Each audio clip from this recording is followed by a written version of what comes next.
ఇక్కడున్న విద్యార్థులందరికీ కూడా నా దీవెనలు.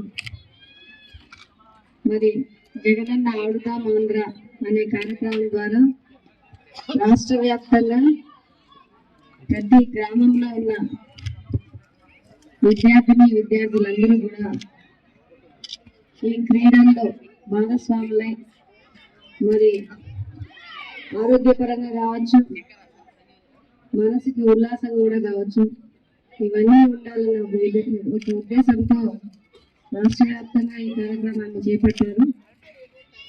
మరి అలా ఏది మొదలుపెట్టినా అమ్మఒడి కావచ్చు, జగనన్న విద్యా దీవెన, వసతి దీవెన, విద్యా కానుక, ఇవన్నీ కూడా పిల్లలతో కూడుకున్నవి. మరి విద్యార్థులకి ఇంతకు ముందు గత పాలకులు ఏవైతే ఉన్నారో వాళ్ళెవరు కూడా ఇంత ఇంపార్టెన్స్ ఎడ్యుకేషన్ కానీ అలాగే అతి ముఖ్యంగా స్పోర్ట్స్ కానీ ఎప్పుడు ఇవ్వలేదు. ఎందుకంటే దీని మీద పెట్టే ఇన్వెస్ట్మెంట్ ఎప్పుడైనా కానీ నెక్స్ట్ 5 years ఎలక్షన్స్ లో వెళ్ళినప్పుడు వాళ్ళు మనకు ఓటేస్తారా లేదా అని మాత్రమే చూసేవాళ్ళు. ఈ రోజు జగనన్న భవిష్యత్ తరాలు బాగుండాలి, ఓటేసే వాళ్ళు కాదు, చిన్న పిల్లలకు కూడా చాలా అవసరం ఈ సంక్షేమ పథకాలు. అలాగే ఇలా ఆటల్లో కానీ అన్నింటిలో కూడా మన రాష్ట్రం ముందుండాలంటే మొత్తం నేటి బాలల చేతిలో ఉందని చెప్పి జగనన్న ఆలోచించారు. కాబట్టి ఈరోజు ఈ కార్యక్రమాలన్నీ కూడా మీ చేతుల్లో మీకు ఉపయోగపడేలాగా, మీ ఫ్యూచర్ కు ఉపయోగపడేలాగా చేస్తా ఉన్నారు.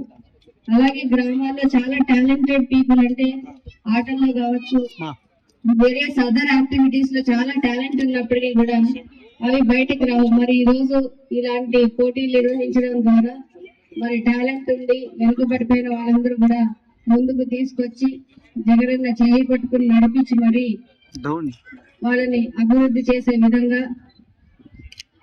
అలాగే ఫ్యూచర్ లో ఈరోజు గ్రామంలో ఆడికి వెళ్ళవచ్చు, ఇప్పుడు state level, national level, international level, ఇలా మన రాష్ట్రం అన్ని విధాలుగా ముందుకు వెళ్ళాలన్న ఒక ఆలోచనతోటి ఈ ఆడుదాం ఆంధ్ర మొదలు పెట్టారు. మరి దీన్ని మీరందరూ కూడా సద్వినియోగపరుచుకొని మీ నైపుణ్యాన్ని ఇంకా పెంచుకోవాలని ఆశిస్తూ ఈ అవకాశం ఇచ్చిన ప్రతి ఒక్కరికి కూడా పేరు పైన ధన్యవాదాలు తెలియజేస్తాను.